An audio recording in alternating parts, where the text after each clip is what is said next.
गीता भक्तिपरायणा भवितुं जीवनेऽस्माकं जागृता बालका वयम् उत्थाने राष्ट्रधर्मस्य विज्ञानदृष्टिमाशिता विवेकानन्दमार्गेण वयं सर्वे समर्पिताः।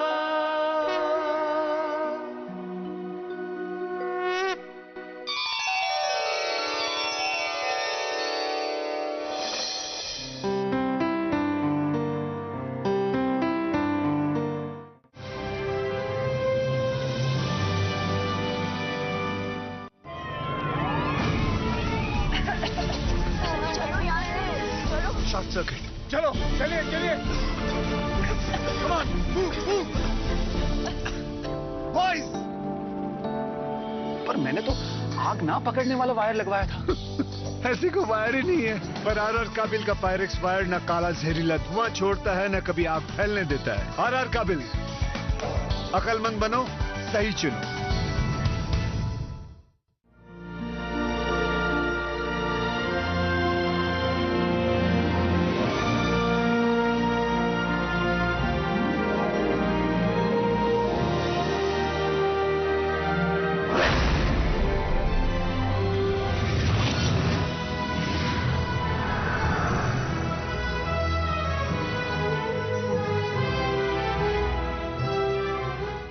नमस्कार दोस्तों। आध्यात्म नाम तो सुना होगा। आध्यात्म एक बहुत ही रोचक शब्द है। ये सामान्यतः भक्ति या ईश्वर से संबंधित चर्चा, पूजा पाठ को हम अध्यात्म मान लेते हैं और बहुत लोग मानते हैं इसे ऐसा, लेकिन ऐसी बात नहीं है। हमारे देश की संस्कृति, सभ्यता सनातन है, जो हजारों वर्षों से मानव कल्याण के लिए जानी जाती है। आज से हजारों वर्षों पूर्व हमारे देश के ऋषि मुनियों ने इसी अध्यात्म के बल पर जीवन जीने के रहस्यों के बारे में ऐसे अनेक तरीकों एवं विधियों की खोज की है, जो आज के आधुनिक युग में भी कारगर साबित हो रही है। हमारे यहाँ का वेद विज्ञान, हमारे यहाँ का आध्यात्म देखा जाए तो ऐसा परिष्कृत विज्ञान है जो आज संपूर्ण विश्व के लिए कल्याणकारी साबित हो रहा है। आप सभी इस बात के साक्षी हैं कि किस प्रकार हमारे आध्यात्म का प्रभाव पाश्चात्य देशों में भी पड़ रहा है और सारे संसार में हमारी संस्कृति, सभ्यता को अपनाने वाले लोगों की संख्या दिन प्रतिदिन बढ़ती जा रही है। दोस्तों, आध्यात्म का वास्तविक एवं व्यापक अर्थ है स्वयं का अध्ययन या आत्मा का अध्ययन करना। वास्तव में स्वयं को पहचानने की प्रक्रिया, मन की इच्छाओं के केंद्र बिंदु की खोज, अपने मन के विविध भावों की संपूर्ण जानकारी ही आध्यात्म है। अक्सर लोग आध्यात्म को बहुत बड़े विचित्र अर्थ में ले लेते हैं। बाहरी आडंबरों को आध्यात्म मान लेते हैं। यह आडंबरों से परे है आध्यात्म। अपने मन में झांकने की प्रक्रिया है आध्यात्म, जो कि हमें ध्यान यानी मेडिटेशन से प्राप्त होती है।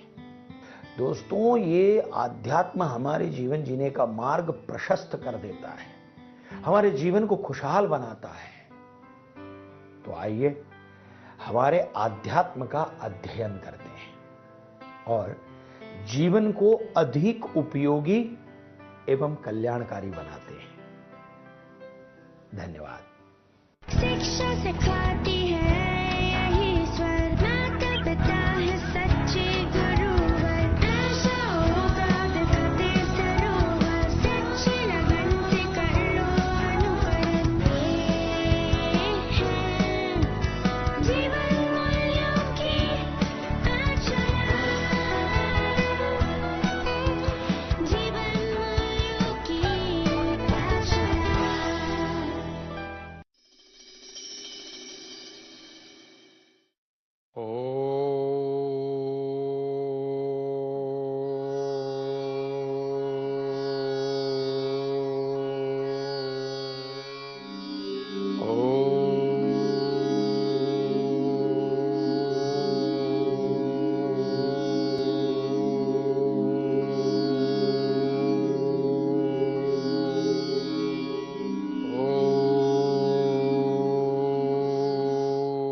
अनुज, अनुज बेटा उठो, चलो दादाजी बुला रहे हैं। मम्मी थोड़ी देर सुनो तो ना प्लीज। नहीं नहीं, चलो चलो जल्दी से फ्रेश हो जाओ और दादाजी के पास जाओ। चलो, गुड बॉय। चलो चलो।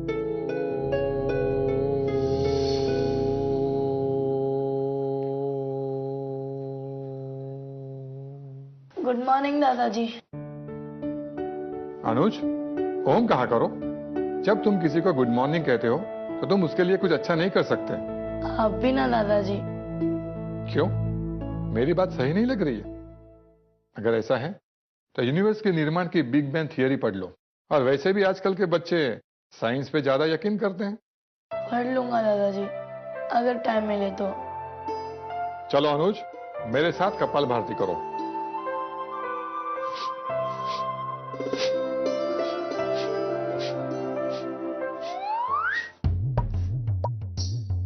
अनुज,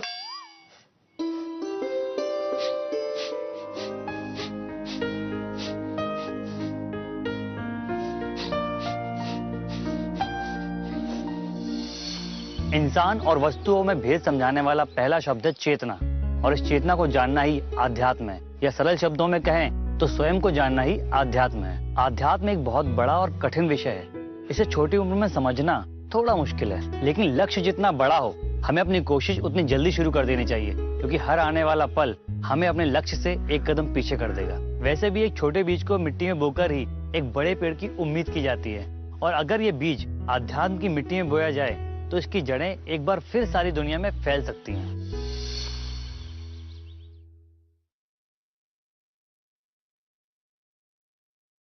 मैम आपने बुलाया था? हाँ, मैंने बुलाया था। तुम तीनों के लिए गुड न्यूज है, तुम्हारा selection inter school quiz competition के लिए हो गया है, जिसमें जीतने वाली टीम को स्कॉलरशिप मिलेगी। Really ma'am? यस। और इस कंपटीशन में आर्ट, साइंस, हिस्ट्री, अध्यात्म, mythology, sports, culture, cinema, geography, इनमें से किसी भी टॉपिक पे क्वेश्चंस पूछे जा सकते हैं। ठीक है, तो तुम्हारे पास 1 मंथ है अभी प्रिपेयर करने के लिए। जी मैम। ठीक है, तो चलो फिर, all the best. Thank you ma'am. Thank you ma'am.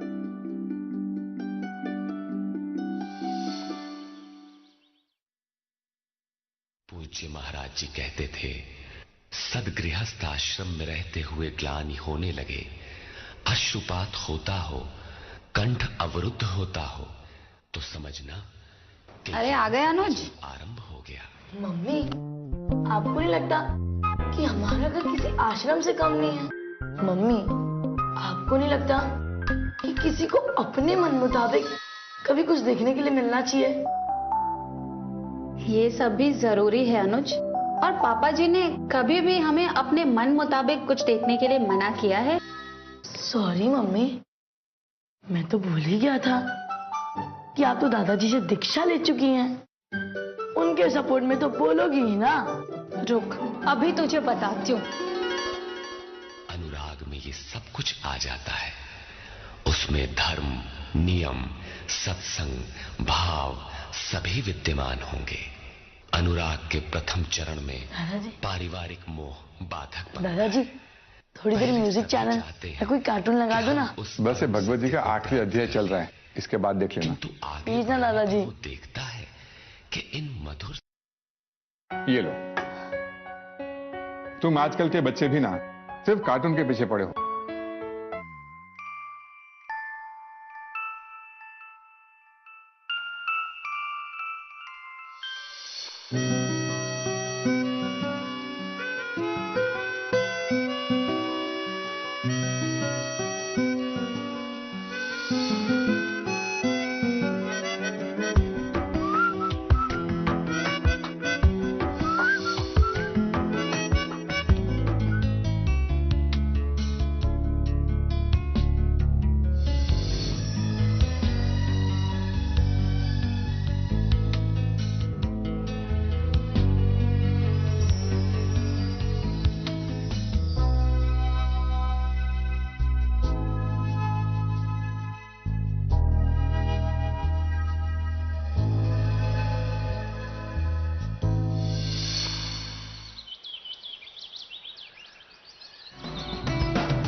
कहा था ना नहीं लगेगा।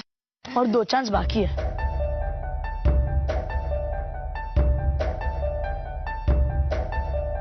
मार, अब तो मार के रहूंगा।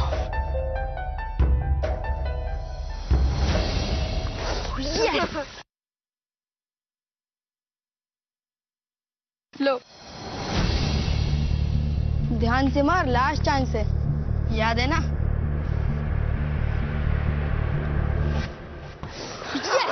यस।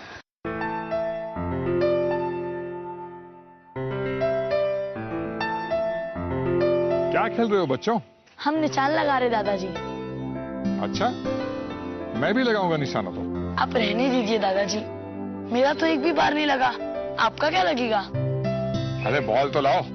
ये लो। देखते हैं। पहले मुझे ये बताओ कि जीतने वाले को मिलेगा क्या? दादाजी, जो जीतेगा वो हारने वालों से जो चाहे वो करवा सकता है। वाह, तब तो बड़ा मजा आएगा। आपको लगातार 3 बार उसे गिराना है।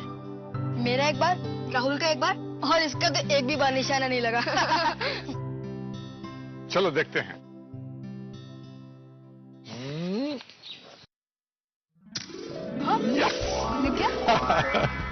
क्या देखा?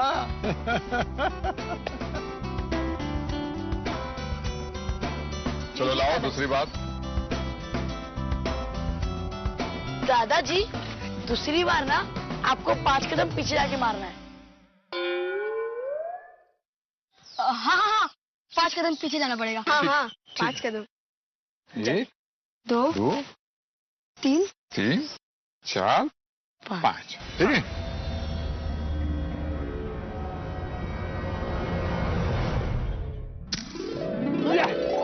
तीसरी बार भी लग गया।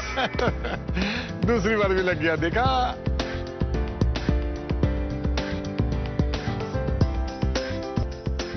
लीजिए दादाजी, हो गया। दादाजी, तीसरी बार ना और 5 कदम पीछे। हाँ, और 5 कदम। हाँ, ठीक है। 1 2 3 4 और 5 बस। अब यहाँ से मारिए। Yes, yes. तीसरी बार भी लग गया। 3rd time. देखा कैसा लग गया? ये कैसे किया आपने दादाजी? ये सब बाद में, पहले मुझे ये सोचने दो कि तुम तीनों से करवाना क्या है। चलो तीनों कुकड़ू बोलो। एक 2 बेडरूम का मकान लगभग 2000 मीटर इलेक्ट्रिकल वायर से घिरा हुआ होता है, और अगर शॉर्ट सर्किट हो जाए तो यही वायर आपके और आपके परिवार के लिए मौत का जाल बन सकती है। आग तो बाद में जलाती है, पर ऑर्डिनरी वायर का काला जहरीला धुआं पहले जान ले लेता है। आरआर काबिल फायरक्स, ना आग फैलाए ना काला जहरीला धुआं। मेरी मानो, अकलमंद बनो, सही चुनो। दादाजी, आपने बताया नहीं कि कल आपका निशाना 3 बार सही कैसे लगा? क्या टेक्निक लगाई थी आपने? बेटा, ध्यान और एकाग्रता में बहुत बड़ी शक्ति होती है। संजय का नाम सुना है? संजय ने अपने ध्यान और एकाग्रता की शक्ति से धृतराष्ट्र को हस्तिनापुर में बैठे बैठे कुरुक्षेत्र में जो लड़ाई हो रही थी ना, उसका लाइव टेलीकास्ट सुना दिया था। हो सकती है इससे बड़ी कोई टेक्नोलॉजी। और अभिमन्यु ने अपने ध्यान की शक्ति से गर्भ में सुने चक्रव्यूह भेजने की प्रोसेस को रिकॉल कर लिया था, रिकॉर्डिंग की तरह। दादाजी, आप भी ना कितने पुराने पुराने एग्जाम्पल देते हो। बेटा, फिर पृथ्वीराज चौहान का एग्जाम्पल ले लो, वो तो इतने पुराने नहीं है ना। उनको तो तुम अपनी हिस्ट्री बुक में पढ़ते भी रहते हो, उनका तो मानोगे ना? हाँ, पर उन्होंने क्या किया था? पृथ्वीराज चौहान को जब मोहम्मद घोरी ने धोखे से बंदी बना लिया था और गरम सलाखों से उनकी दोनों आंखें फोड़ दी थी, तब एकाग्रता और ध्यान की शक्ति से पृथ्वीराज चौहान ने अपने दोस्त चंद्रवरदाय के बताए शब्दों पे अमल कर दूर बैठे मोहम्मद घोरी को बाण से मार गिराया था। यही है असली शक्ति। कोई मशीन भी इस तरह कैलकुलेट करके सही बाण नहीं चला सकती जैसे पृथ्वीराज चौहान ने चलाया था। सोच दिशा और दशा दोनों को बदल सकती है। साइंस भी इस बात को मानता है। हम आज जो हैं वो हमारी सोच ने हमें बनाया है। हम कल वो हो सकते हैं जो हम आज अपने बारे में सोचेंगे। शब्द मिट जाते हैं लेकिन उसके पीछे के विचार और सोच दूर तक साथ चलते हैं। अच्छी सोच और विचार विषम परिस्थितियों में भी हमारे मनोबल को थामे रखती है और दिशा और दशा को बदलने के लिए विवश कर देती है। आज सिखाई दादाजी की ये बातें अनुज के समझ के बाहर हैं, लेकिन एक ना एक दिन अनुज पर इन बातों का प्रभाव निश्चित है। बस बस बस बस बस गेम खेलने में मजा आया ना? हाँ।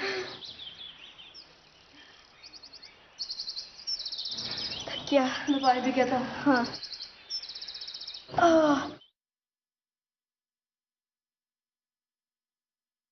राहुल, हाँ हमें कैसे भी करके कंपटीशन जीतना ही होगा मनीष के लिए, वरना उसे किसी और स्कूल में जाना पड़ेगा। क्यों? आज ऑफिस वाले सर उसे कह रहे थे कि उसकी पूरी टर्म की स्कूल फीस बाकी है। अगर उसने फीस नहीं भरी तो उसे स्कूल से निकाल दिया जाएगा और मैं नहीं चाहता कि ऐसा हो। इसलिए हमें कंपटीशन जीतना होगा। हम पूरी कोशिश करेंगे अनुज।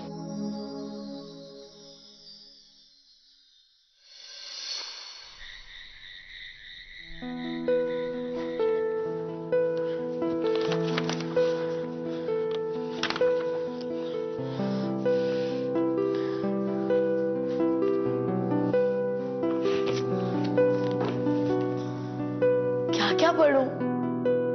पता नहीं कल क्या पूछेंगे क्विज में।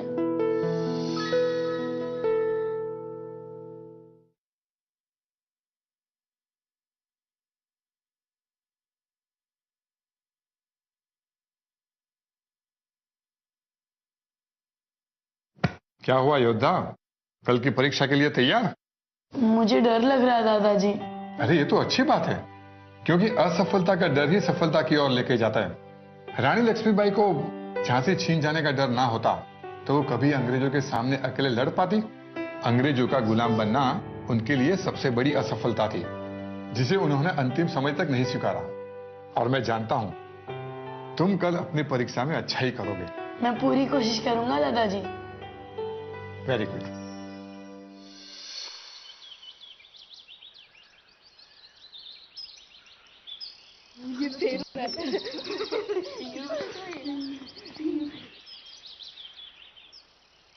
मैम, मैम, अरे वाह, तुम लोग आ गए।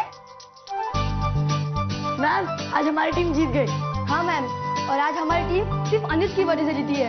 यस उसने मैम। सारे क्वेश्चन के आंसर बिल्कुल सही दिए। अरे वाह, कॉन्ग्रेचुलेशन। और Anuj, I am really proud of you बेटा, सही में। चलो चलो, ये गुड न्यूज हम प्रिंसिपल मैम को बताते हैं। हाँ चलो चलो। चलो चलो।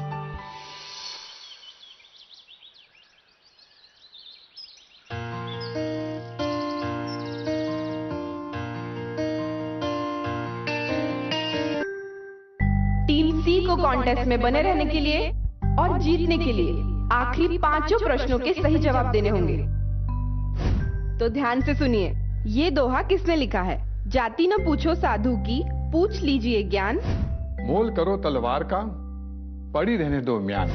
कबीरदास जी ने कहा है। कबीरदास। Right answer. ओके, अगला क्वेश्चन है, धृतराष्ट्र को कुरुक्षेत्र के युद्ध का आंखों देखा हाल किसने सुनाया था? संजय ने अपने ध्यान और एकाग्रता की शक्ति से धृतराष्ट्र को हस्तिनापुर में बैठे बैठे कुरुक्षेत्र में जो लड़ाई हो रही थी ना, उसका लाइव टेलीकास्ट सुना दिया था। Sanjay. Very good. Third last question, जो शायद कुछ टीम्स के लिए डिफिकल्ट हो सकता है। तानसेन द्वारा किस राग के गाने से बिन मौसम बारिश हो जाती थी? वो अपनी मन की शक्ति से राग मेघ मल्हार गाकर बारिश को बिन मौसम बरसने के लिए मजबूर कर देते थे। राग मेघ मल्हार। वेरी नाइस टीम सी। और इसी के साथ टीम सी की गेम में वापसी हो गई है। सेकेंड लास्ट क्वेश्चन पूरे सिनेरियो को बदल सकता है, so please be alert everyone. हमारे ब्रह्मांड या यूनिवर्स की उत्पत्ति की थ्योरी को हम किस नाम से जानते हैं? क्यों, मेरी बात सही नहीं लग रही है? अगर ऐसा है तो यूनिवर्स के निर्माण की बिग बैंग थियरी पढ़ लो। Big bang theory. Unbelievable. Right answer. Team C ने तो गेम को बदल ही दिया है। टीम ए और टीम सी के बीच टाई हो गया है। Last and tie breaker question के पहले मैं आपको बता दूं कि अगर कोई टीम बजर प्रेस कर गलत जवाब देती है तो दूसरी टीम अपने आप जीत जाएगी। यहाँ सिर्फ आपके दिमाग की ही नहीं बल्कि आपकी एकाग्रता की भी परीक्षा है। तो आखिरी प्रश्न है, पृथ्वीराज रासो के रचयिता कौन है? पृथ्वीराज चौहान को जब मोहम्मद घोरी ने धोखे से बंदी बना लिया था और गरम सलाखों से उनकी दोनों आंखें फोड़ दी थी, तब एकाग्रता और ध्यान की शक्ति से पृथ्वीराज चौहान ने अपने दोस्त चंद्रवरदाय के बताए शब्दों पे अमल कर दूर बैठे मोहम्मद घोरी को बाण से मार गिराया था। चंद्रवरदाय राइट आंसर।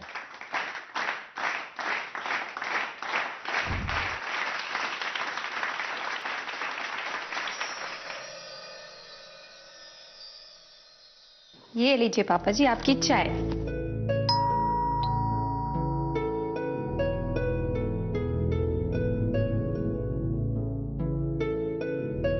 अरे आ गया अनुज। और कंपटीशन का क्या हुआ? अरे होना क्या है, जीत गया हमारा अनुज। अरे आपको कैसे पता चला दादाजी?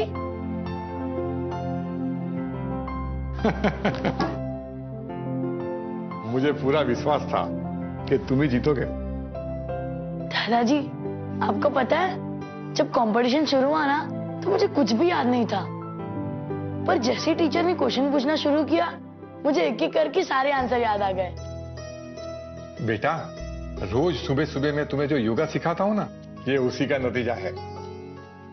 तुम्हारी याददाश्त भी पहले से तेज हो गई है और इसीलिए तुम्हें सारे आंसर याद आ गए। हाँ दादाजी, और आप जानते हैं जो आप मुझे बताते रहते थे ना हमारे महापुरुषों के बारे में, हमारे इतिहास के बारे में, आधा से ज्यादा क्वेश्चन तो उसी में से आए थे। अच्छा, थैंक यू दादाजी, थैंक यू सो मच।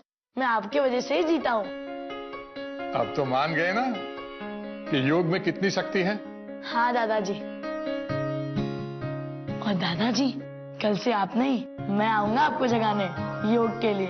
अरे वाह बेटा वाह, प्राउड ऑफ यू। शक्ति हमारे अंदर ही छुपी होती है, लेकिन हम तब तक उसका विश्वास नहीं करते जब तक हम उसका प्रत्यक्ष प्रमाण नहीं देख लेते। उसी तरह योग, ध्यान और प्राणायाम भारत की मिट्टी में प्राचीन काल से रचे बसे हैं। इंसान भी इसी मिट्टी का बना है। मिट्टी का बर्तन चाहे कोई भी आकार क्यों ना ले ले, पर वो अपनी पहचान मिट्टी से अलग नहीं बना पाता। कहलाता तो वो मिट्टी का बर्तन ही है। उम्मीद है आप और हम ध्यान, योग और प्राणायाम जैसी संजीवनी को अपनाकर अपने तन और मन को स्वस्थ बनाएंगे और अपने अंदर की शक्तियों को जान पाएंगे।